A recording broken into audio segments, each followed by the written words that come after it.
Olá a todos, eu sou Matheus Larsan, sejam muito bem-vindos ao canal da Restauração. No vídeo de hoje nós faremos a leitura da bula Quo Graviorum, a condenação à maçonaria do Papa Leão XII, de 1825. Essa carta, essa encíclica foi publicada em Portugal por ordens da rainha Dona Carlota Joaquina. Então se você gosta do nosso conteúdo, considere se inscrever no canal, ativar o sininho de notificações, se tornar membro aqui do canal para cooperar com o nosso apostolado. Like, joinha, curta, compartilha, se inscreva, comenta aqui embaixo. E é isso, sem mais demoras, vamos aqui começar. Isso aqui foi uma digitalização própria, certo? Então tá aqui, a capa original. Bula do Santíssimo Padre Leão XII contra os Pedreiros Livres, mandada publicar pela piedade e decidido amor à religião e ao trono da muito alta e augusta Imperatriz e Rainha, a senhora Dona Carlota Joaquina de Bourbon, Lisboa. O livro aqui é de 1828, mas a carta mesmo é de 1825, ou seja, essa encadernação aqui, né? E essa carta ela estará disponível no nosso site daqui a alguns dias, quando esse vídeo for publicado já estará lá. Eu vou deixar o link aqui embaixo, ok? Então, aqui em latim, certo? A capa, basicamente. E é isso, aqui do lado esquerdo vai ser em latim, do lado direito será em português, eu vou fazendo a leitura. Quanto mais... Leão Bispo, servo dos servos de Deus, para perpétua memória. Quanto mais graves e perigosos são os males que ameaçam o rebanho de Jesus Cristo, nosso Deus e Salvador, tanto maior cuidado e vigilância devem impor em os reprimir e afastar os romanos pontífices, aos quais, na pessoa de São Pedro, príncipe dos apóstolos, foi cometido o poder e o cuidado de o apacentar e reger, colocados na eminente atalaia da igreja. É a eles que pertence descobrir de mais perto as ciladas que os inimigos do nome cristão maquinam para destruir a igreja de Jesus Cristo, o que nunca por certo conseguirão, e não só indicá-las e manifestá-las aos fiéis, para delas se acautelarem, mas com a sua autoridade afastá-las e exterminá-las, reconhecendo que este gravíssimo peso lhe fora imposto os romanos pontífices, nossos predecessores. Aqui um pequeno comentário. A condenação do Papa Leão XII, ela é a terceira ou quarta condenação maior, porque a maçonaria tem cento e tantas condenações, condenações regionais de bispos, condenações dos papas, mas são três ou quatro as principais. A última, a maior de todas, é a Humano Genus, que já tem um vídeo aqui no canal do Papa Leão XIII. Hoje estamos fazendo a leitura da carta da encíclica de Leão XII condenando a maçonaria, encíclica não a bula. Tem também a de Clemente XIV e de Bento XIV, se eu não estou enganado. Mas são mais algumas bulas contra a maçonaria que nós vamos publicando aos poucos aqui no canal, certo? Só para deixar isso claro aqui que a maçonaria já foi condenada desde 1730. Então tem bastante tempo mesmo que a igreja está tá atrás da maçonaria. Nossos predecessores empregaram constantemente os desvelos de bom pastor, e não só com exortações, doutrinas e decretos, mas até com a mesma vida dada pelas suas ovelhas. Cuidarão e trabalharão em proibir e totalmente extinguir todas as seitas que ameaçavam a última ruína da igreja. Nem somente pela antiguidade dos anais escolásticos se pode coligir a memória desta vigilância pontifícia, o que se tem praticado em nossos tempos e de nossos pais pelos pontífices romanos, para se oporem às seitas secretas desses homens que maquinam contra Jesus Cristo. Prova-se com toda evidência, porque tanto que Clemente XII, eu falei Bento XIV, foi Clemente XIV, mas não, foi Clemente XII e Bento XIV. Clemente XII, nosso predecessor, viu que a seita dos pedreiros livres, ou franco-maçons, ou de qualquer modo que se chame, cada vez engrossava mais e tomava novas forças, e a qual, por muitas razões, sabia que não só era suspeita, mas declaradamente inimiga da Igreja Católica, houve por bem condená-la por uma sábia e larga bula, que principia in eminente, publicada a 27 de abril de 1738, cujo teor é o seguinte: Clemente, bispo do servo do... Clemente, bispo, servo do servo de Deus, a todos os fiéis cristãos, saúde e bênção apostólica, colocados na eminente atalaia do apostolado por disposição da divina clemência, bem que sem proporcionados méritos com perpétua aplicação e desvelo, quanto o céu nos permite, segundo julgamos ser da nossa pastoral providência, cuidamos em que todas as coisas, pelas quais, fechada a porta aos erros e aos vícios, melhor se possa conservar a integridade da religião católica e expulsar de todo o orbe católico, nesses dificílimos tempos, os perigos das perturbações. Assim, anunciando-nos isto até a fama pública, constou-nos que, dilatada e largamente se difundem, e vão cada vez mais engrossando mais algumas sociedades, ajuntamentos, congregações, agregações ou conventículos, chamados vulgarmente de pedreiros livres ou franco-maçons, ou por qualquer outro nome segundo os vários idiomas, nas quais alternativamente associam homens de qualquer religião e seita, contentes com certa afetada espécie de honestidade natural, e com impenetrável ligação, segundo as leis e estatutos que se tem formado, e que eles se obrigam a encobrir com inviolável sigilo, quantas escondidas praticam juntos, tanto com o apertado juramento dado na Sagrada Bíblia, como também com gravíssimas penas. Para quem não conhece, os juramentos da maçonaria são famosos. Eles falam logo nos primeiros graus que eu juro manter os segredos dessa ordem e que se algum dia eu romper com eles, que seja cortada a minha língua, jogada ao mar, queimado no lago de fogo, coisas assim escabrosas. Claro, hoje eles vão dizer o seguinte: não, isso aqui é metafórico, é apenas para a pessoa entender exatamente o que é, mas tem aqui o caso, um vídeo no canal chamado Caso Morgan, também vou deixar o card aqui em cima, em que um homem nos Estados Unidos durante o século XIX, um maçom, ele rompeu e contou o que estava acontecendo lá dentro, e aí mataram o homem. Foi isso que aconteceu. E tem vários outros casos de documentos apreendidos na maçonaria, pessoas que saíram de lá, saíram perseguidas, então bem, sabemos como que é. E aqui é o Papa falando. Então vamos ouvir. Mas, como seja, a natureza da maldade, que se descobre e dá brado, que a manifesta daqui veio que essas associações ou conventículos tão veementemente suspeitas causaram no espírito dos fiéis, que o mesmo seja falar em tais agregações entre os prudentes e honrados, que incorrer na nota de pravidade e perversidade, pois que se não obrassem mal, não aborreceriam tanto a luz, o qual rumor ou fama chegou a tanto, que em muitos países já as mencionadas sociedades se acham proscritas e desterradas pelo poder secular, como contrárias à segurança dos estados. Então aqui em 1738 a maçonaria já tinha sido expulsa de alguns países pelo poder secular, e o Papa está aqui reforçando a condenação que já tinha sido dada pelos príncipes, e falando, se é uma coisa boa, para que tanto segredo? Ora, quem está fazendo uma coisa boa não precisa ficar fazendo em grande segredo. Jurar segredo, que nunca vai contar o segredo. Ué, mas se o segredo assim é para levar o homem para conhecer melhor a Deus ou para se tornar um ser humano melhor, para que tanto segredo? É uma pergunta óbvia, evidente. Mas aqui está citando o Papa Clemente XII. Vamos prosseguir.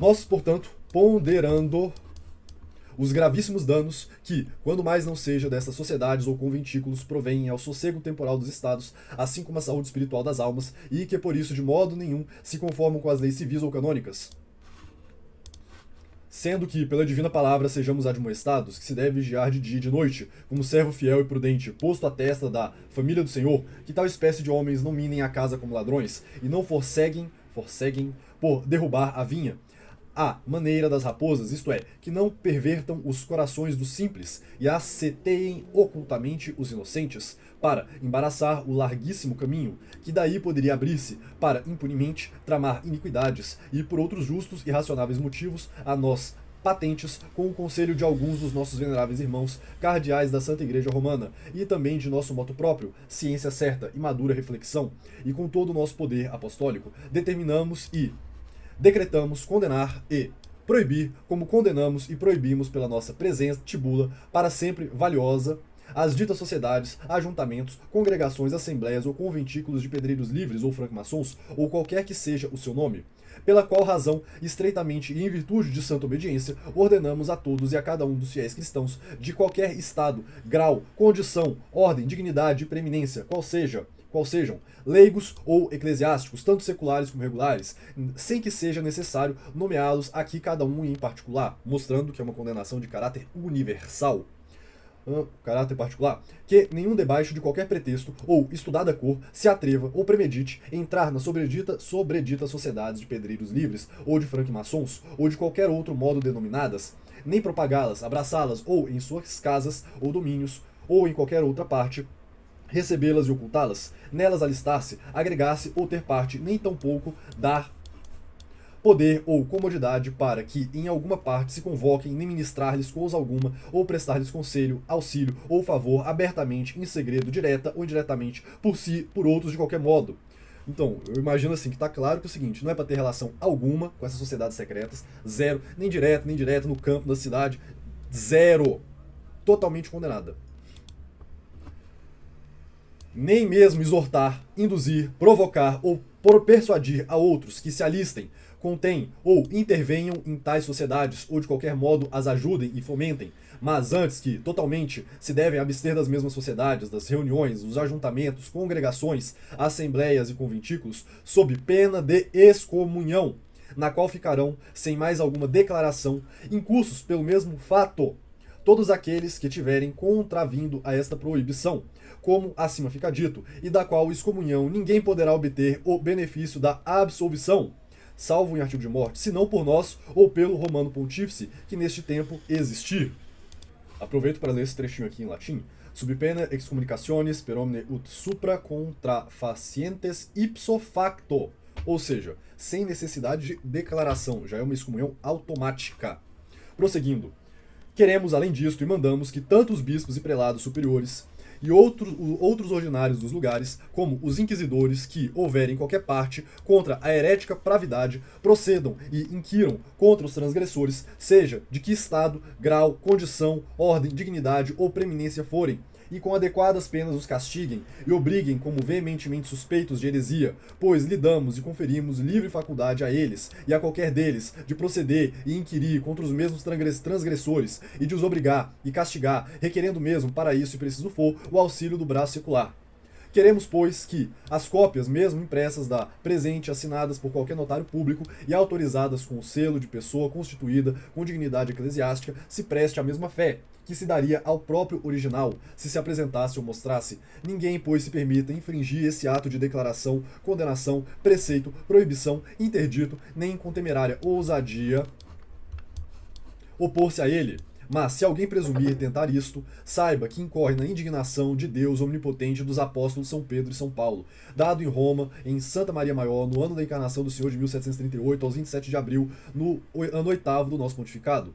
Contudo, todas essas determinações não parecerão bastantes a Benedito XIV, Bento XIV, ou seja, aqui o Papa Leão XII está fazendo uma recapitulação das condenações anteriores da maçonaria, para mostrar que já fazia o quê? Quase 100 anos que a maçonaria tinha sido condenada por um papa, fora as outras condenações regionais que eu já tinha mencionado aqui anteriormente. Lembrando que essa bula aqui, que eu estou lendo, é a de 1825. Continuando. Então, Bento XIV, também nosso predecessor de respeitável memória, falava-se muito e por toda parte nas conversações que a pena de excomunhão imposta na bula de Clemente XII, há pouco falecido, já não valia, porque Benedito XIV a não confirmara.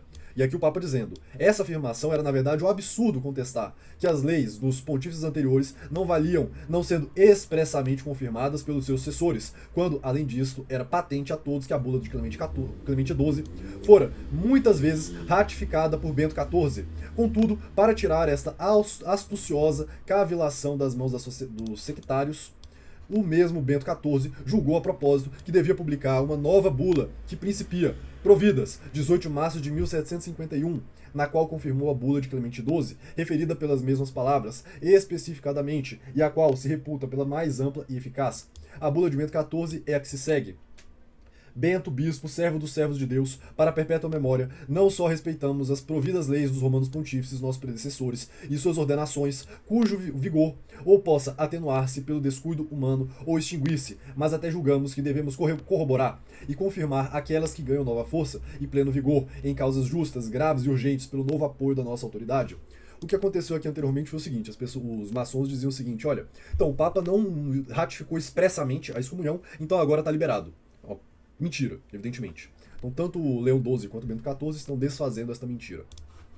Com efeito, o nosso predecessor de feliz memória, o Papa Clemente XII, por suas letras apostólicas, dada 27 de abril de 1738, 8º ano do seu pontificado, e dirigido a todos os fiéis, atenção, a todos os fiéis cristãos, as quais começam in eminente, condenou e proibiu perpetuamente, algumas sociedades juntas a congregações ou agregações conventículos vulgarmente chamados de pedreiros livres ou franco-maçons, ou de qualquer outro modo denominados, então largamente difundidas por alguns países e com o tempo iam argumentando, mandando a todos os fiéis, sob pena de excomunhão, em que ipso facto e incorreriam, atenção, ipso facto, sem mais declaração alguma, e da qual ninguém poderia ser absolvido, senão pelo pontífice romano, então existente, exceto em artigo de morte, que ninguém se atrevesse ou pretendesse entrar nessas sociedades, ou propagá-las, favorecê-las, nem alistar-se, agregar-se ou interessar-se nelas, de qualquer outro modo, como nas mesmas letras ou bula mais largamente se contém, cujo teor é o seguinte, a saber, como, porém, houvessem indivíduos, segundo nos conta, que não duvidam afirmar e blasonar em público que a dita pena de excomunhão, imposta como fica referido pelo nosso predecessor, já não valia. Por isso mesmo que a dita bula atrás referida não ter sido confirmada por nós, como se requeresse de qualquer pontífice sucessor expressa confirmação das constituições apostólicas existentes, expedidas pelo seu predecessor. Ou seja, o que o Papa diz continua valendo aqui, até que, no mínimo, alguém vai e revogue expressamente, senão está valendo, obviamente. Não é necessário todo papa entrar e falar, eu ratifico tudo que os meus antecessores disseram, porque é evidente que a igreja, como uma sociedade perfeita, está em uma continuidade uníssona, ou seja, há um diálogo em que não há contradições internas. Um papa não vai fazer uma loucura, dizer, não, a fé que os meus antecessores proclamaram é errada, agora a minha está certa. Isso quem faz é a seita do Vaticano II, que não é católica. Por isso os papas que vieram depois de Pio XII, ou seja, do dito João 23 em diante, são todos falsos papas, entenderam? Porque é uma falsa fé católica, com falsos dogmas, com uma falsa doutrina, falso catolicismo e tudo isso. Prosseguindo. E como também nos fosse insinuado por alguns varões pios e tementes a Deus, que, para tirar todos os subterfúgios e declarar a conformidade de nosso ânimo com a mente e vontade do mesmo nosso predecessor, seria de grande utilidade que juntássemos o sufrágio da nossa confirmação à bula do nosso predecessor. Cúmplice saiba que nós, até aqui, benignamente temos concedido a absolvição da incursa excomunhão, tanto antes como principalmente no jubileu passado, a muitos cristãos verdadeiramente arrependidos e contritos de terem violado as ditas constituições e que prometeram de todo o coração se apartariam das ditas sociedades ou conventículos e nunca mais tornariam para o futuro a entrar nelas. E igualmente que comunicamos aos penitenciários por nós deputados a faculdade de poderem dar em nosso nome e por nossa autoridade a mesma absolvição aos penitentes dessa natureza, que eles a concorressem, nunca também deixando de instar com solícita aplicação de vigilância que se procedesse pelos competentes juízes e tribunais contra os violadores da mesma bula, segundo a extinção do delito, o que eles muitas vezes fizeram, no que não só demos prováveis, mas evidentes e indubitáveis argumentos, dos quais assaz claramente se deverão inferir o sentido e a firme e delicada vontade nosso ânimo acerca do vigor e subsistência da censura imposta pelo dito Papa Clemente, nosso predecessor, como fica referida. Porém, se alguma opinião houver contrária a nosso respeito, nós a podemos seguros desprezar e deixar a nossa causa ao justo juízo de Deus Omnipotente. Lembrando-nos daquelas palavras que consta em outro tempo se recitaram entre as sagradas orações. Rogamos, Senhor, façais que não atendamos ao vitupério dos juízos réprobos, e vos pedimos que, calcada a própria maldade, não consintais nos alerremos, eu imagino que seja afastarmos, algo nesse sentido, alerremos com injustas detrações, nem nos redemos em capciosas adulações, antes só amemos aquilo que vós ordenais, como traz um antigo missal, que se atribui a São Gelásio, nosso predecessor, que foi publicado pelo venerável servo de Deus, José Maria Cardeal Tomásio, na missa, que se intitula Contra obloquentes, contra os maldizentes. Para que, contudo, se não possa dizer que omitimos coisa alguma, para que facilmente possamos tirar o pasto a mentirosas calúnias e tapar-lhes a boca, ouvido primeiro o parecer de alguns veneráveis cardeais da Santa Igreja Romana, nossos irmãos, decretamos confirmar pela presente a mesma bula do nosso predecessor, como acima fica incerta, palavra por palavra, a qual é a mais ampla e eficaz, assim como de ciência certa e com plena autoridade apostólica, e em tudo e por tudo, pelo teor das presentes letras, a confirmamos, validamos e inovamos, e queremos e decretamos tenha perpétua força e eficácia, como se originalmente fosse expedida de nosso moto próprio, autoridade e em nosso nome. Entre, pois, os gravíssimos motivos da sobredita proibição e condenação anunciados na bula, atrás transcrita, uma é que nas tais sociedades e conventículos associam reciprocamente homens de qualquer religião ou seita, do que assaz se manifesta, quão grande perdição daí se possa resultar, a pureza da religião católica. A outra é o vínculo apertado e impenetrável do segredo com que ocultam o que se faz em seus conventículos, aos quais justamente se pode aplicar aquela sentença de Cecílio Natal em Minúcio Félix, em bem diversa coisa.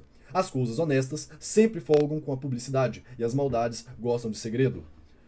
Lembro também do Santo Evangelho, em que Nosso Senhor disse, tudo que ele ensinou em público, enquanto os mestres da lei que criaram falsas tradições para enganar o povo o faziam no segredo. Esse foi um dos motivos, um dos principais motivos de Cristo ter recebido uma bofetada dos sacerdotes do templo. Prosseguindo. É o juramento com que se obrigam a guardar inviolavelmente tal segredo, como se fora lícito a alguém, por encobrir qualquer promessa, antes matar-se do que, interrogado pela legítima autoridade, confessar tudo quanto se indaga, para vir no conhecimento de, se nessas sociedades e assembleias se faz alguma coisa contra a religião ou contra o Estado e suas leis. Ou seja, a pessoa não tem direito de dizer, eu vou me matar para não confessar o meu crime. Isso não existe. Ninguém tem direito a uma coisa desse tipo. Óbvio, se faz um juramento desse tipo, é um juramento nulo e pecaminoso, evidentemente.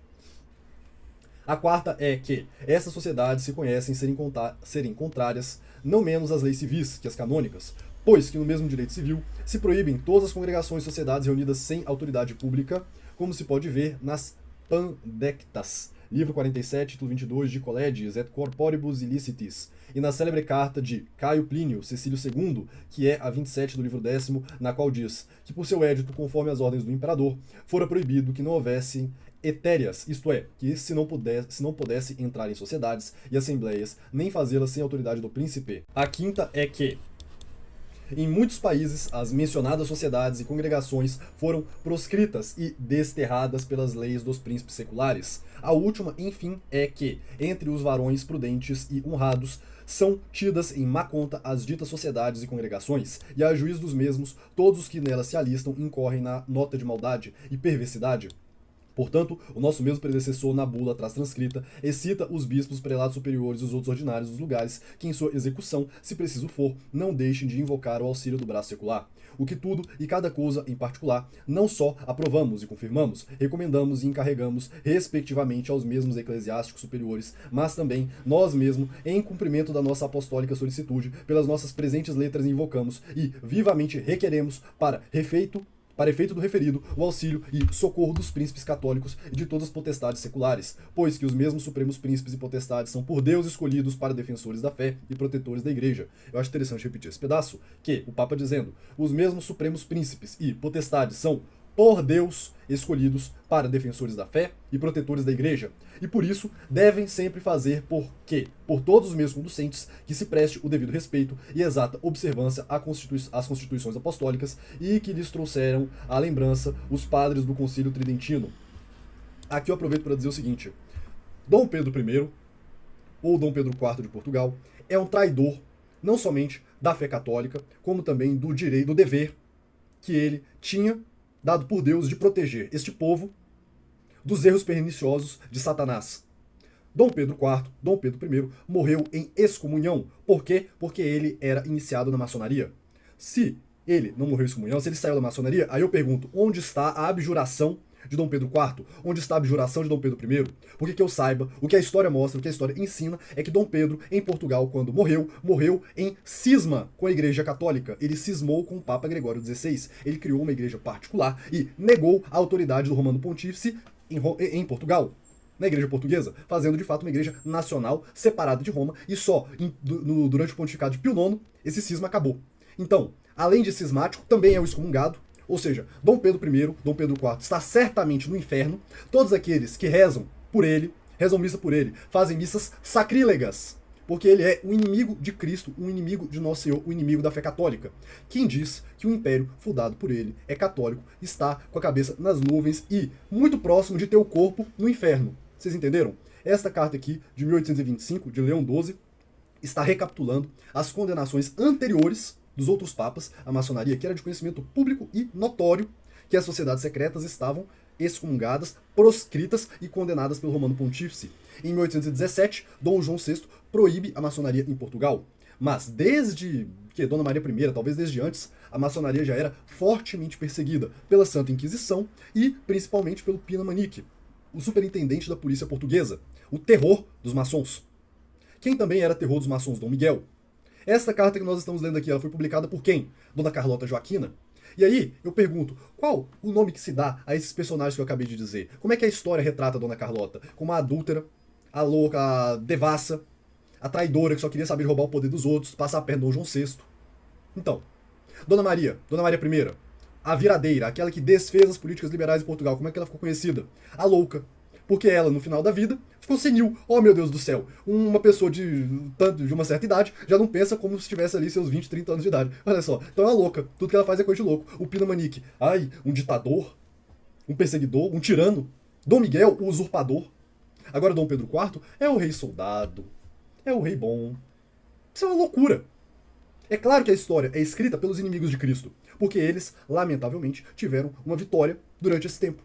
E nós estamos aqui fazendo uma restauração histórica, mostrando tanto o que os papas disseram, quanto o que a história aconteceu de verdade. Então eu acuso o movimento monarquista brasileiro, eu acuso Dom Bertrand, eu acuso a família imperial brasileira, Porque se vocês não sabem, todo dia 7 de setembro eles rezam uma missa lá no Museu do Ipiranga, no túmulo de Dom Pedro. Sacrílegos! Eu vos acuso de sacrílegos. Vocês cometem sacrilégio. Dom Pedro I está excomungado. Morreu excomungado. Está no inferno. Entendeu? Quem estava certo era Dom Miguel. Esse aqui deveria ter sido rei do Brasil. Tristemente, não foi. Porque o seu irmão se juntou com potências estrangeiras aliadas ao protestantismo, à maçonaria, aos iluministas, aos inimigos de Cristo, para derrubar o seu irmão, que era católico. Ele tinha aprovação do Papa. Ele era católico de verdade. Ele fazia alguma coisa. Esse aqui, Dom Miguel, honrou a promessa que Cristo fez a Dom Afonso Henrique. Esse aqui honrou a vocação de Portugal. Dom Pedro I não. Dom Pedro I não, é um excomungado. Vamos prosseguir aqui a leitura da carta. Os padres do Concílio Tridentino os lembraram, na seção 25, capítulo 20, e muito antes havia declarado o imperador Carlos Magno no título 1º, capítulo 2 de seus capitulares, onde, depois de pedir a todos os seus súditos e eclesiásticos a observância das leis, acrescenta: porquanto de nenhum modo podemos conhecer como possam conservar-se fiéis a nós aqueles que se mostrarem infiéis a Deus. Vou repetir. Porquanto de nenhum modo podemos conhecer como possam conservar-se fiéis a nós aqueles que se mostrarem fiéis a Deus e desobedientes aos seus sacerdotes. Então aqui Dom Pedro IV, Dom Pedro I, Dom Bertrand, essa família real aí, pedrista. Como podem ser fiéis a Carlos Magno, ao rei, aqueles que são infiéis a Deus e desobedientes aos seus sacerdotes? Não dá. Porquanto, encarregando a todos os chefes e ministros dos seus domínios que obrigassem a todos a devida obediência, que inteiramente se devia tributar às leis da igreja, também impôs gravíssimas penas contra aqueles que deixassem de o fazer, ajuntando, entre outras coisas, aqueles, porém, que nisto, o que Deus não permita, forem remissos e desobedientes, saibam que nem gozarão de honras no nosso império, ainda que sejam filhos nossos, nem terão lugar em palácio, nem conosco, nem sociedade, nem comunicação alguma com os nossos. Antes sim, sofrerão castigo em aperto e penúria.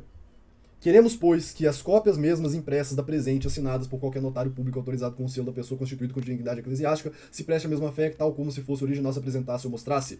Ninguém, pois, se permita absolutamente infringir esta folha de nova confirmação, inovação, aprovação, comissão, invocação, requisição, decreto e vontade, nem com temerária ousadia opor-se a ela, mas que incorre na indignação de Deus omnipotente dos santos apóstolos São Pedro e São Paulo, dada em Roma, Santa Maria Maior, no ano de encarnação de 1751, aos 18 de março e ano 1/10 do nosso pontificado.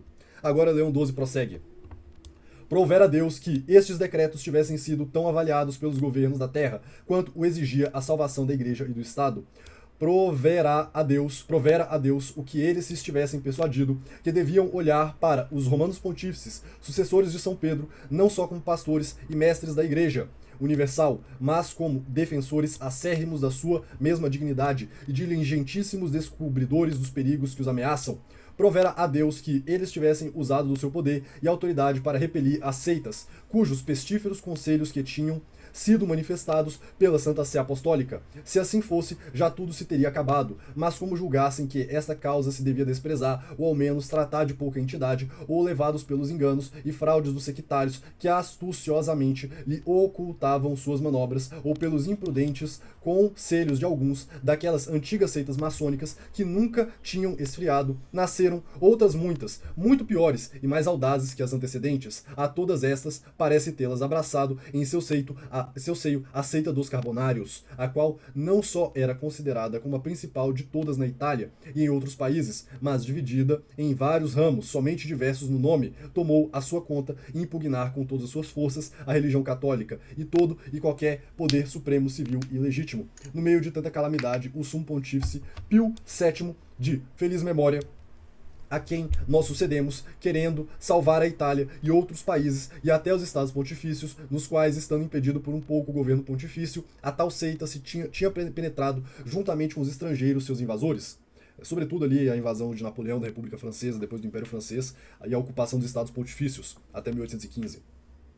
Então Pio VII condenou com gravíssimas penas a seita dos Carbonários, debaixo de todo e qualquer nome que ultimamente tivesse tomado, segundo a diversidade dos lugares, das línguas e dos homens, pela bula dada aos 13 de setembro do ano de 1821, cuja bula começa Ecclesia a Jesus Cristo, e cujo traslado julgamos que devíamos também ajuntar a essas nossas letras, e do teor seguinte: Ou seja, agora leremos a condenação de Pio VII ao carbonarismo, a seita carbonária, que tem algumas diferenças, mas é basicamente a maçonaria italiana. Pio, servo dos servos de Deus, para perpétua memória, a igreja fundada por nosso divino Salvador Jesus Cristo, sobre um rochedo imutável, contra o qual, segundo suas próprias palavras, não prevalecerão as portas do inferno, têm já sido atacadas tantas vezes e por tantos inimigos terríveis, que se não for essa palavra divina e eterna, parecia haver razão de temer que a força ou os artifícios ou os ardis destes inimigos a não fizessem de todo sucumbir. Mas o que já tinha acontecido em tempos mais remotos se renovou mais tarde, e particularmente em nosso deplorável século, que parece ser aquele predito pelo apóstolo que nos disseram: porquanto nos últimos tempos apareceriam homens impostores que andariam segundo as suas paixões todas cheias de impiedade, porquanto, e por todo sabido, quantos caluniadores têm conspirado nestes desgraçados tempos contra o Senhor e seus ungidos, e cujos principais esforços têm tido por alvo enganar os fiéis com uma filosofia mundana e com falsidades ocas de sentido, aniquilar a doutrina da igreja e, por consequência, a própria igreja, posto que tenham sido baldados todos os esforços a este respeito, a fim de chegarem facilmente a este ponto, tem a maior parte deles formado sociedades secretas e seitas ocultas, por meio das quais esperavam arrastar mais facilmente grande número de pessoas a tomar parte na sua conspiração e nos seus atos criminosos. Em todos os tempos, quando a Santa Sé tem descoberto semelhantes seitas, tem alta e francamente levantado contra elas a sua voz e tem descortinado os planos que elas em segredo formavam contra a religião e mesmo contra a sociedade política. Sem cessar, tem exortado a todos que vigiem atentamente e em que estas seitas não conseguissem executar os projetos que haviam formado em sua perversidade. É, contudo, para lamentar que estas diligências da Sé Apostólica não tenham sido coroadas de bom êxito, que ela se prometera e que esses homens audaciosos não tenham renunciado à empresa que haviam formado, da qual se tem originado todos os males de que nós mesmos temos sido testemunhas. Ainda mais, esses homens têm-se abalançado até a formar novas associações secretas. Entre estas, cumpre nomear primeiro a associação formada há pouco, que se tem estendido por toda a Itália, e mesmo por outros países, posto que se subdivida em diferentes seitas, conhecidas por nomes diferentes e particulares, está contudo reunido por um vínculo comum de princípios e de crimes, e é geralmente conhecida pelo nome da seita dos Carbonários. Os membros dessa seita fingem, na verdade, particular respeito e maravilhoso zelo para com a religião católica, bem como para com a pessoa e doutrina de Jesus Cristo, nosso Salvador, que eles se permitem, até algumas vezes, denominar por uma blasfêmia o chefe e o grão-mestre da sua sociedade. Mas essas palavras doces não são outra coisa mais que setas de que estes astutos homens, que no coração são lobos cobertos com peles de ovelhas, se servem para com tanta maior segurança ferirem aqueles que não se acham acautelados. Além de que o juramento que dão, a imitação dos antigos priscilianos de jamais em caso algum darem a saber às pessoas que não foram recebidas na sociedade as coisas que a esta dizem respeito, nem darem parte aos membros dos graus inferiores do que toca aos graus mais elevados, assim como as reuniões secretas e ilegais, que fazem à maneira de diversas classes de hereges e a admissão das pessoas de qualquer religião ou seita, que sejam suficientemente provam que nenhuma fé se deve dar às suas sobreditas protestações. Porém, não há precisão de conjecturas e de argumentos para julgar suas opiniões. Os livros que eles têm publicado, nos quais se descreve o seu modo ordinário de obrar em suas assembleias, sobretudo a respeito dos graus elevados, os seus catecismos, estatutos e outros documentos autênticos e da maior importância, assim como testemunho daqueles que, depois de terem pertencido à sociedade, a têm abandonado e têm declarado aos juízes legais de seus erros, e ardis, evidentemente mostram que o objeto principal dos carbonários é obter para cada um liberdade ilimitada de comportamento e religião, introduzir uma indiferença em matéria de religião mais funesta que nenhuma outra coisa, profanar e desonrar a paixão de Jesus Cristo com cerimônia da sua invenção, tornar desprezíveis os sacramentos da igreja e até os mistérios da religião, que substituem por outros imaginados por eles, derrubar finalmente a Santa Sé Apostólica, contra a qual estão animados de um ódio particular, por isso mesmo que ela sempre gozou da primazia da cadeira apostólica, formando para esses fins os mais abomináveis conluios. Por esses mesmos documentos se vê que as regras dadas pela Sociedade dos Carbonários a respeito da moral não são menos funestas, posto que altamente se gabem de exigirem de seus consórcios ou praticarem a caridade e toda a qualidade de virtudes e evitarem cuidadosamente todos os vícios, o que não embaraça que ela não favoreça a mais desenfreada sensualidade. Ela ensina que é permitido matar aqueles que não guardam o juramento que dela relativamente aos segredos da sociedade, que deram relativamente aos segredos da sociedade. E ainda que um príncipe dos apóstolos São Pedro diz aos cristãos: submetei-vos por toda parte à humana criatura, por amor de Deus, quer seja ao rei, como a soberano, quer aos governadores, como enviados por ele. E que também São Paulo diz: todo homem esteja sujeito às potestades superiores. Esta sociedade ensina com tudo que é permitido excitar sublevações e tirar os poderes aos reis e aos outros que governam, que eles injustissimamente e sem distinção denominam tiranos. Tais são os princípios e regulamentos da sociedade, que tem ultimamente dado ocasião aos crimes cometidos pelos carbonários na Itália, com grande mágoa de todos os homens honrados e pios. Esta é a razão porque nós cremos que, em qualidade de pastor de Israel, isto é, da Santa Igreja, e em virtude do nosso ofício pastoral, que nos ordena, não consintamos que o rebanho do Senhor padeça dano algum. Nos não é permitido diferir ou pôr termo aos profanos esforços destes homens. Nós a isso somos de mais a mais impelidos pelos exemplos dos nossos predecessores de feliz memória, Clemente XII e Benedito XIV, Bento XIV, o primeiro dos quais pela bula ineminente de 27 de abril de 1738 e o outro pela bula Providas, de 17 de maio de 1751, condenaram e proibiram as sociedades conhecidas pelo nome de pedreiros livres, ou debaixo de qualquer outro nome, que elas se apresentem segundo os países ou as línguas, devendo a sociedade dos carbonários ser olhada, senão como um ramo desta, ao menos como sua imitadora. E ainda que nós, já em 2 éditos que nos foram propostos pelo nosso secretário de Estado, tenhamos já severamente proibido a sociedade, julgamos, todavia, a exemplo dos nossos sobreditos predecessores, devermos publicar de modo mais solene as penas em que incorrem os membros dessa sociedade, o que é tanto mais urgente quanto os carbonários têm sustentado que não eram compreendidos nas 2 bulas de Clemente XII e Bento XIV, que não deviam, por conseguinte, ser sujeito ao juízo e penas indicadas nelas. Depois de ter ouvido uma congregação especial de nossos veneráveis irmãos, os cardeais da Santa Igreja Romana, e por seu conselho, bem como de nosso moto próprio, ciência certa e madura reflexão, temos resolvido e decidido, em virtude da plenitude do nosso poder apostólico, que a sobredita sociedade dos carbonários, ou qualquer outro nome que ela possa ter, suas associações, reuniões, assembleias e fraternidades devem ser condenadas e proibidas, como nós as condenamos e proibimos pela presente bula, que terá vigor para sempre. Para sempre. Ou seja, é irrevogável. Irrevogável. Lembrando que o dito Papa Francisco, esse usurpador do trono de São Pedro, ele é membro honorário do Rotary Club. O Rotary Club, que é uma sociedade paramaçônica, condenada por Pio XII, e ele tá lá, o dito Papa, né? Faz parte da sociedade, vai receber os Rotary lá em Roma, no Vaticano, e fica por isso mesmo. Só por esse fato ele tá excomungado, não é Papa. Ah, Mateus, tem outras razões? Tem mais 1 milhão de razões, mas só por essa já não é Papa, já não é católico, já tá excomungado. E como diz aqui, né? As colaterais, as próximas, tudo que vier das sociedades estão excomungados para sempre e essa validade é em eterno e irrevogável.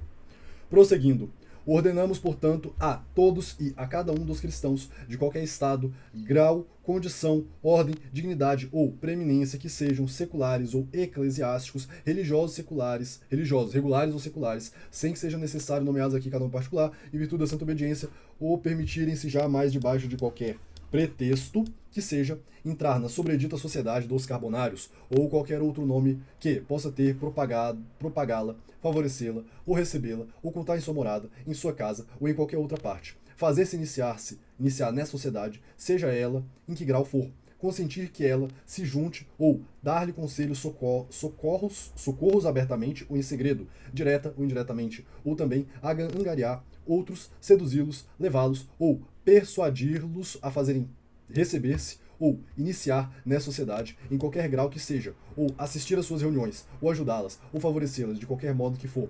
Mas, pelo contrário, se conservem cuidadosamente afastados da sociedade, das suas associações, reuniões, fraternidades, ajuntamentos, sob pena de excomunhão, na qual incorrerão, ipso facto, todos aqueles que tiverem contraído a esta proibição, tiverem quebrado essa proibição, sem jamais possa seres levantada, senão por nós ou por nossos sucessores, e isso unicamente em perigo de morte. Ou seja, uma punição gravíssima. Lembrando que muitos padres aqui do Brasil eram os padres revolucionários, eles eram, lamentavelmente, iniciados na maçonaria dos seus vários ramos. Um deles, que é muito adorado e idolatrado aí pelo seu Evandro Pontes, pelo Rafux, é o Frei Sampaio, ele que foi uma peça essencial no Fico de Dom Pedro I, ele que redigiu o Fico. Sem o Frei Sampaio não teriam escrito lá, pelo menos da forma que foi, não é mesmo? O Fico. Outros sacerdotes também eram maçons, notoriamente o Frei Caneca, da revolta do Equador, se eu não estou enganado, e outros muitos padres da Revolução Pernambucana de 1817. Ou seja, maçom no clero tinha para todo lado, não somente na América Portuguesa, como na América Espanhola também. Vou deixar na descrição e no card aqui acima uma aula do nosso amigo Matheus Espínola sobre o tema da traição do clero nas revoluções da Ibero-América. Certo? Prosseguindo aqui, pessoal. Ordenamos, além disto, a todos e a cada um, sob pena da sobredita excomunhão, que, logo que tenham notícia, se alguma pessoa pertence a essa sociedade ou se tem feito réu de algum dos delitos mencionados, o declare ao bispo ou às outras autoridades, a quem isto competir.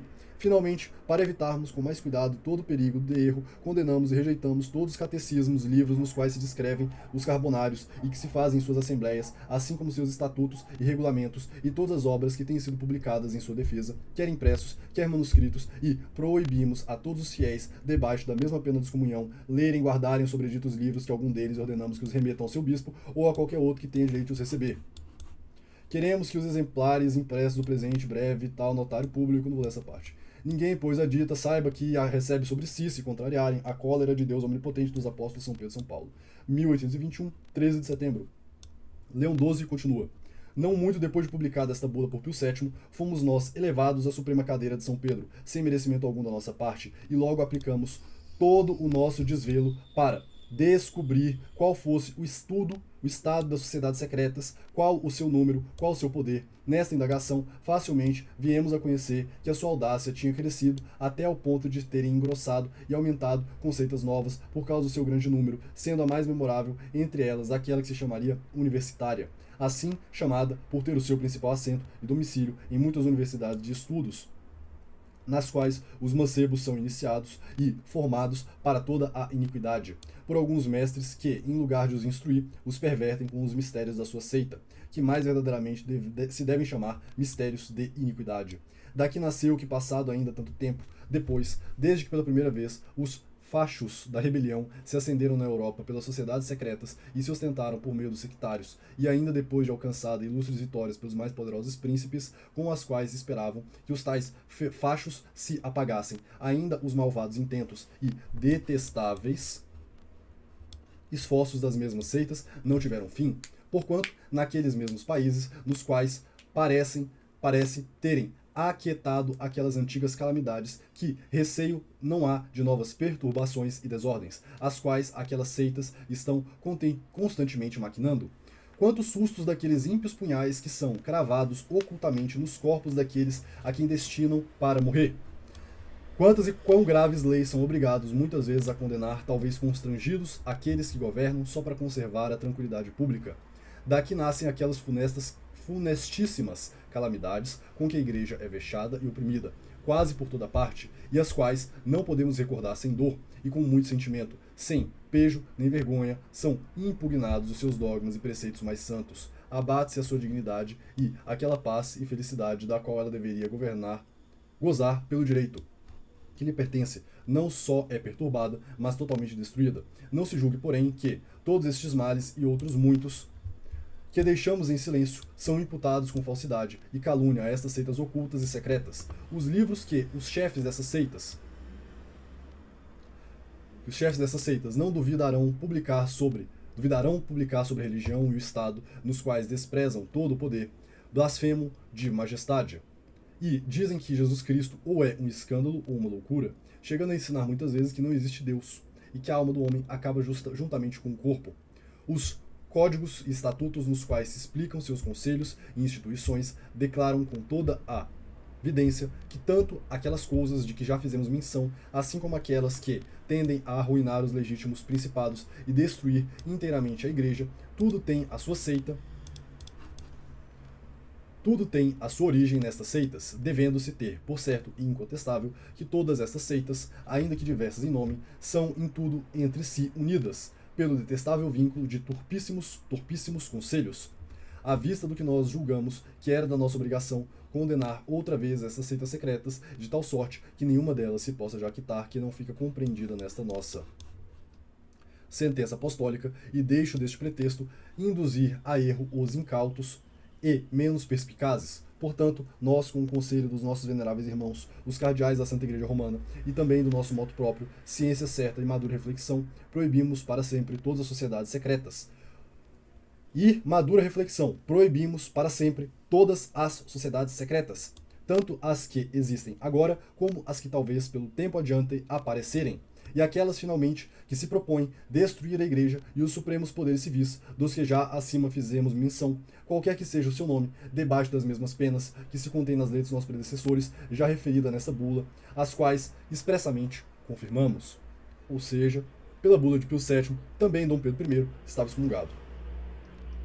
E muitos outros aqui do Brasil, tá? Não somente ele.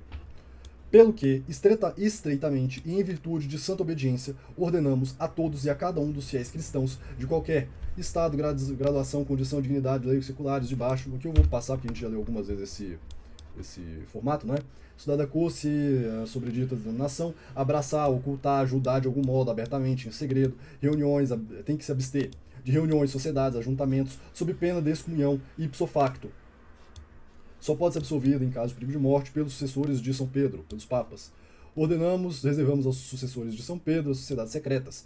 Condenamos com especialidade e declaramos inteiramente nulo e de nenhum valor aquele juramento ímpio, ou seja, aquele juramento feito nas sociedades secretas, na maçonaria, é declarado nulo pelo Romano Pontífice, Pio VII. De nenhum valor. E malvado, a que se obrigam aqueles que se alistam nessas seitas de não descobrirem a pessoa alguma o que se passa nela. Descobrirem é revelar. A todos aqueles seus sócios superiores, a eclesiásticos leigos. E por quê? Não será porventura nefando um juramento, que se deve descobrir com direito, pelo qual cada um se obriga a uma morte injusta e a desprezar a autoridade daqueles que, governando a Igreja e a legítima sociedade, têm direito de conhecer tudo de que depende a paz da Igreja e segurança do Estado.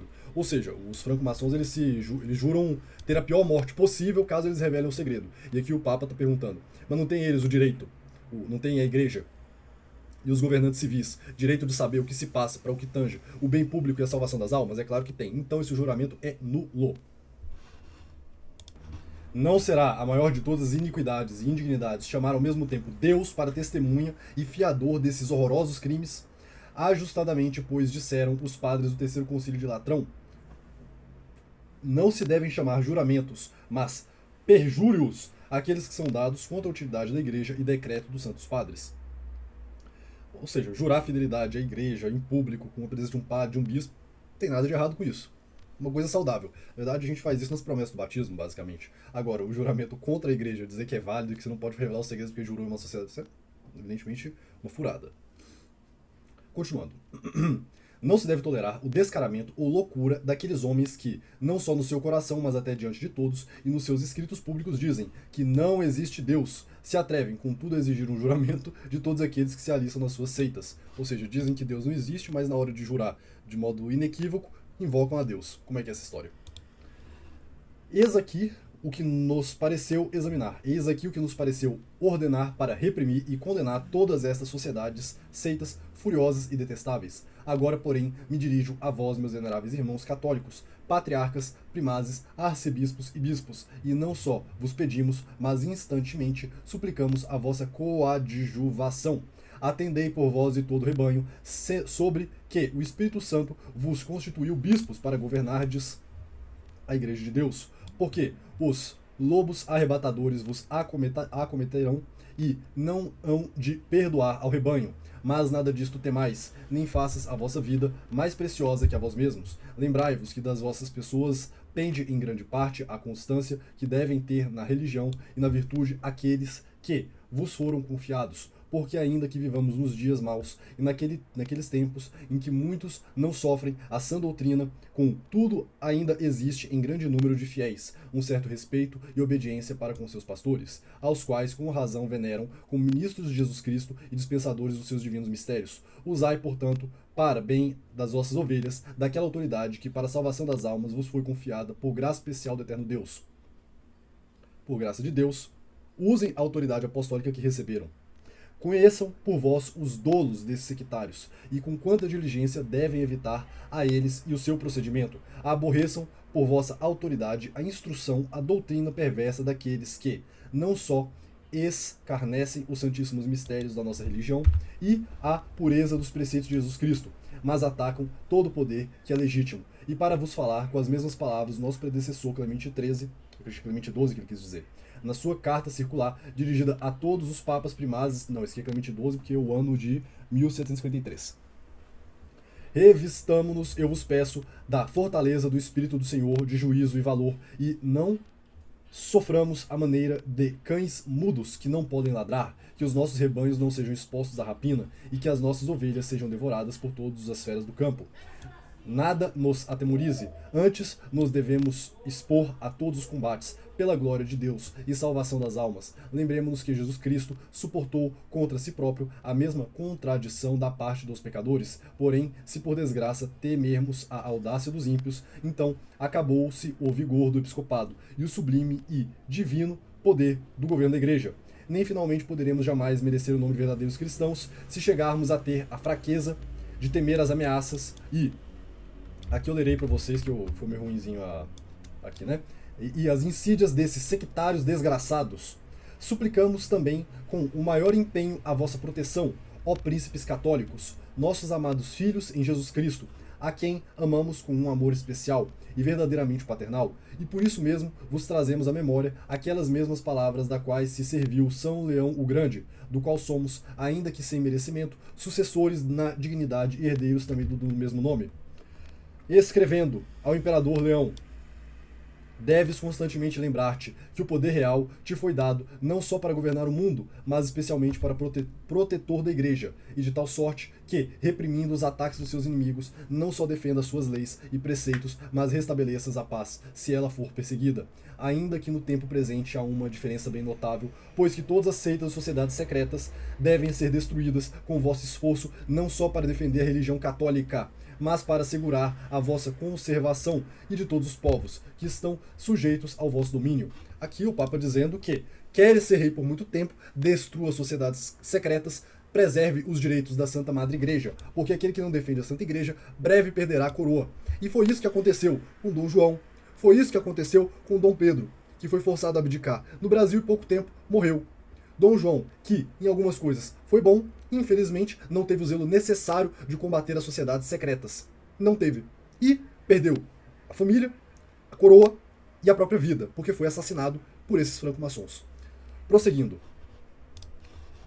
Porquanto, nestes calamitosos tempos, a causa da religião está tão intimamente ligada com a conservação da sociedade que uma de nenhuma sorte se pode separar da outra, e por aqueles que seguem semelhantes seitas não são menos inimigos da religião que do vosso poder, atacam uma e outra trabalham por deixar abaixo, e se pudessem não deixariam existir nem a religião, nem poder algum real. De fato, a maçonaria lutou contra a religião e contra o poder real. Hoje nós vivemos basicamente, tristemente, a era da apostasia religiosa devido ao liberalismo. Ninguém, mesmo aqueles que se dizem católicos ou até mesmo protestantes, ninguém acredita de verdade. São pessoas liberais. Infelizmente são pouquíssimos, conta na palma da mão, nos dedos de algumas mãos, as pessoas que verdadeiramente são católicas ou que são verdadeiramente protestantes, porque até eles se liberalizaram e apostataram. E reis, que monarquia existe no mundo? No mundo ocidental dito cristão, incluindo aqui o mundo protestante, só há as monarquistas constitucionais liberais. Monarquias reais, absolutas, a gente só encontra no Oriente. Infelizmente falando. Ali entre os países islâmicos. E as de tipo, como eu diria, tirânico, ou pelo menos complicado, não sei bem qual a categoria dá, na China e Rússia. Mas poder real, acabou. Maçonaria, temporalmente falando, venceu. Infelizmente venceu, implantaram repúblicas e destruíram as monarquias. Fim. Você que se diz republicano, você que acha que esse sistema republicano é o melhor sistema de governo, saiba que foi para isso que a maçonaria lutou. Vocês chamam isso de liberdade? Pergunta aqui aos cidadãos, não somente da República Brasileira, mas das repúblicas do mundo inteiro. Vocês se acham representados nas suas democracias liberais? Vocês acham que agora vocês têm mais ou menos liberdade do que no tempo da escravidão monárquica? Então acorda pra vida. Acordem. Hoje vocês são livres, escravos. São escravos livres. É como diz aí, né? Vocês não terão nada e serão felizes. Pois é. Prosseguindo. E é tão grande a astúcia destes ardilosos homens que, quando mais parecerem favorecer e aumentar o vosso poder, então é que principalmente tratam de o arruinar. Olha que coisa sensacional essa sacada. Quanto mais próximo do poder, quanto mais parecem que estão a ajudar, aí sim que estão perto de dar o bote. Os papas avisaram. Os papas avisaram. Quem seguiu, ficou mais um tempo. Quem não seguiu, caiu do poder. Ah não, eles estão me ajudando aqui, né? Porque é a sociedade das luzes e tal. Daqui a um pouco, perde o poder. Os papas avisaram.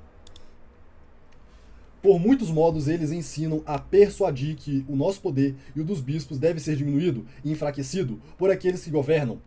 E assim foi feito pelo Marquês de Pombal, com Dom José I, que fez a expulsão dos jesuítas de Portugal, e com, eu não vou lembrar o ministro, mas acho que era Flórida Blanca, na corte espanhola, com Dom Carlos III, que não somente suprimiu e expulsou os jesuítas da Espanha, mas suprimiu do mundo inteiro. Lamentável, lamentável. Mas bem, suprimiu o poder dos bispos, diminuindo e enfraquecido por aqueles que governam, e que devem passar para eles muitos direitos, assim daqueles que são próprios dessa cadeira apostólica, e principalmente igreja, como daqueles que pertencem aos bispos e que são chamados a participar do nosso cuidado.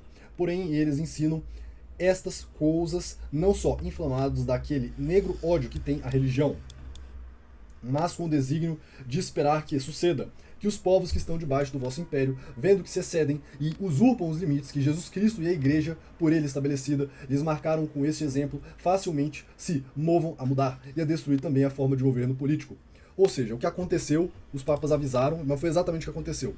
O papa, o rei, rouba o poder da igreja, concentra sobre si o poder da igreja, não consegue administrar, o povo vê que isso é errado, que o regalismo é errado, que o jansenismo é errado, começa a se rebelar contra o rei e acaba que nem restitui os direitos da igreja e acaba sendo instrumentalizado por as sociedades secretas e destroem também o poder do rei. Foi exatamente isso que aconteceu nas monarquias católicas absolutistas. Tristemente, roubaram os direitos da igreja, perderam a coroa. Nenhuma nem duas, foi um monte de monarquias católicas que isso aconteceu. E olha, em certa perspectiva, bem feito. Quem mandou se aliar com os inimigos de Cristo contra a igreja de Cristo? Aí, bem, o salário do pecado é a morte. Fez trato com o demônio, caiu do cavalo, estava esperando o quê? É isso aí. Prosseguindo. Lhe marcaram, com este exemplo facilmente se mudava o governo também. A vós também, diletos filhos que professais a religião católica, atendemos com nossas especiais orações e exortações. Evitai totalmente aqueles homens que fazem da luz trevas e das trevas luz. Evitai os homens que fazem da luz trevas e das trevas luz. Que verdadeira e sólida felicidade e utilidade vos pode resultar da companhia e comunicação com esses homens, que julgam que se não deve ter consideração alguma nem do poder de Deus, nem dos superiores, que por traições e ocultos ajuntamentos intentam fazer-lhe guerra, e os quais, posto que na praça e em toda a parte, gritem que são amantíssimos do bem público da igreja e do Estado, contudo, em todas suas obras de sobejo, têm declarado que querem perturbar tudo e tudo transtornar. São semelhantes esses homens àqueles a quem o apóstolo São João, na sua segunda epístola, manda que se lhe não dê agasalho, não se lhe dê o Deus vos salve, e nos quais os nossos maiores não duvidarão chamar primogênitos do diabo. Acautelai-vos, pois, dos seus afagos e das suas conversações doces, com as quais vos hão de persuadir, que vos alisteis naquelas seitas, em que eles se acham alistados. Tende por certo que ninguém pode ser participante de tais seitas, sem que seja réu de tão grande crime.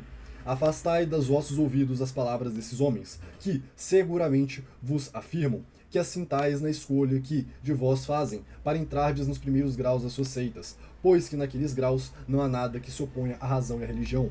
Antes, pelo contrário, que nada se diz, nem se faz, que não seja santo, que não seja reto e sem mácula alguma.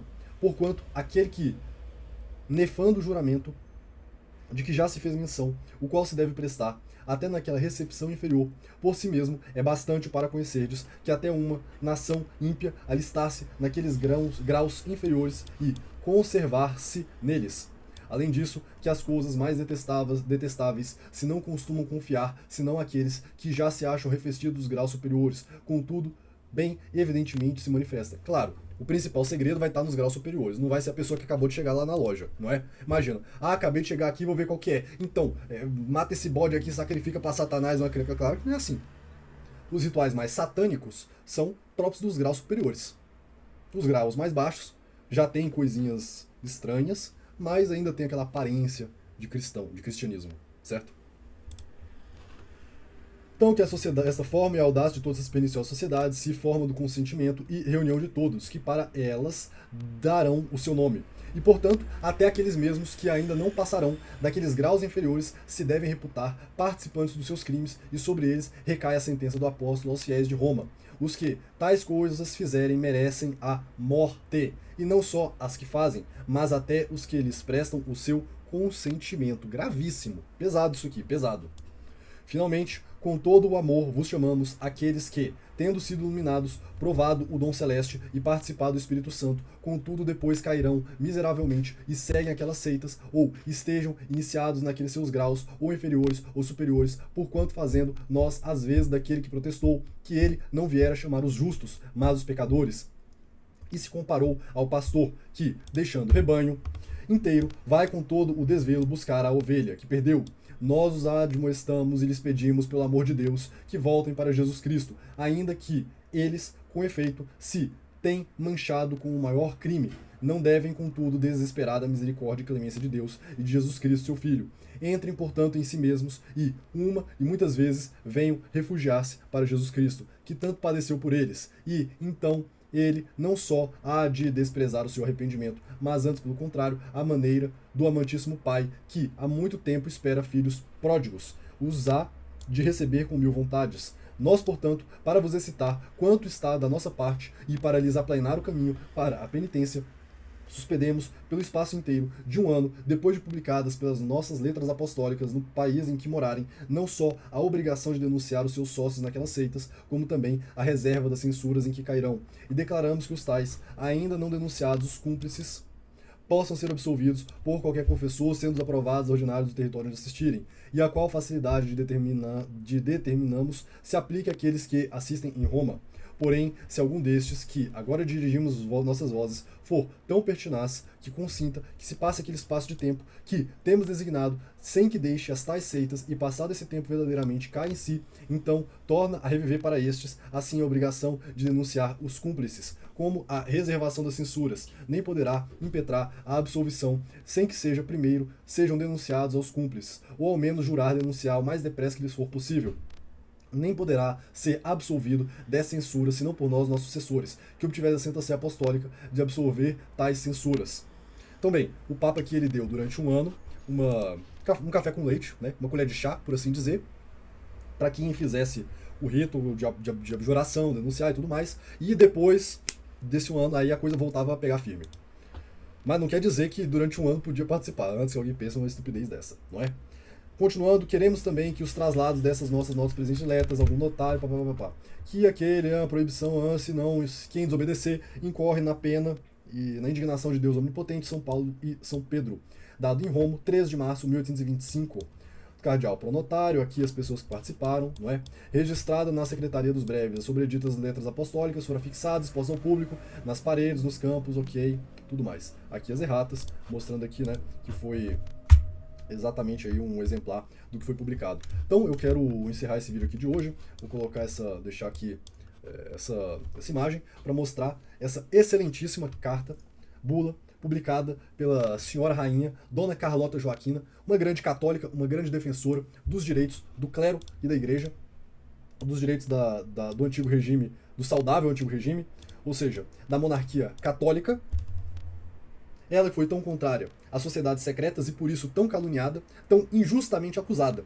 Ela que foi a mãe e mentora também de Dom Miguel, ela que estava tão próxima de Dom Miguel que tinha tanto apreço por ela, Dona Carlota, quando estava no seu leito de morte, precisando de remédio, Dom Miguel ia lá cuidar dela, e ela exclamou, nos seus últimos dias de vida, que queria ter por perto o seu Miguel, que era toda a alegria da sua vida, falando de Dom Miguel, mas não de Dom Pedro, porque Dom Pedro é um safado, desgraçado, excomungado, primogênito de Satanás, inimigo de Cristo, inimigo da igreja, servo do demônio, servo do anticristo, apóstata, pedreiro livre, traidor de Portugal, de Cristo, de Deus, tudo que você pode pensar. Dom Pedro, o terrível. Aí vocês vejam, quem é elogiado e exaltado hoje em dia? Dom Pedro. Dona Carlota é largada às traças. Profanam sua memória. Caluniam de todo modo. Aí eu pergunto, quem é que lutou de verdade pelos direitos da monarquia tradicional e pelos direitos da igreja? Foi Dom Pedro? Que morreu em excomunhão? Que morreu cismado com a igreja católica? Não, de modo algum. Então bem, é isso, espero que vocês tenham gostado. Fizemos aqui a leitura de todas as principais condenações pontifícias à maçonaria. Então temos todas as principais aqui no canal. Relembrando, Clemente XII, Bento XIV, Pio VII, Leão XII e Leão XIII na Humano Geno. Então, espero que vocês tenham gostado. Eu vou deixar aqui alguns links na descrição também sobre o tema. Continue acompanhando. Aos poucos aqui nós vamos trazendo mais conteúdos de história. E antes que eu me esqueça, colocarei também na descrição 2 biografias para vocês aproveitarem. A primeira biografia do padre Joaquim Sanz Arriaga, um padre que, por não se vender aos princípios do liberalismo do Concílio Vaticano II, esse falso concílio, esse conciliábulo ecumênico, ele foi excomungado, não que isso vale alguma coisa, né? Mas foi excomungado pelas ditas autoridades dessa seita conciliar. Então o padre Sanz Arriaga, um grande católico, e o outro, um bispo que realmente foi contra a maçonaria. A biografia do bispo Dom Macedo Costa, o bispo preso por Dom Pedro II, o filho de Dom Pedro I. Ele que pôs se posicionar contra a maçonaria, teve sob si todo o ódio maçônico das lojas, e Dom Pedro II, assim como seu pai, não ficou do lado da igreja, ficou contra a igreja. Então eu deixo essas 2 biografias para vocês aproveitarem aqui. Meus caros amigos, é isso. Viva a Dona Carlota, viva Dom Miguel, morte à casta pérfida dos pedreiros livres e viva a nossa fé católica. Um abraço a todos. Tchau, tchau.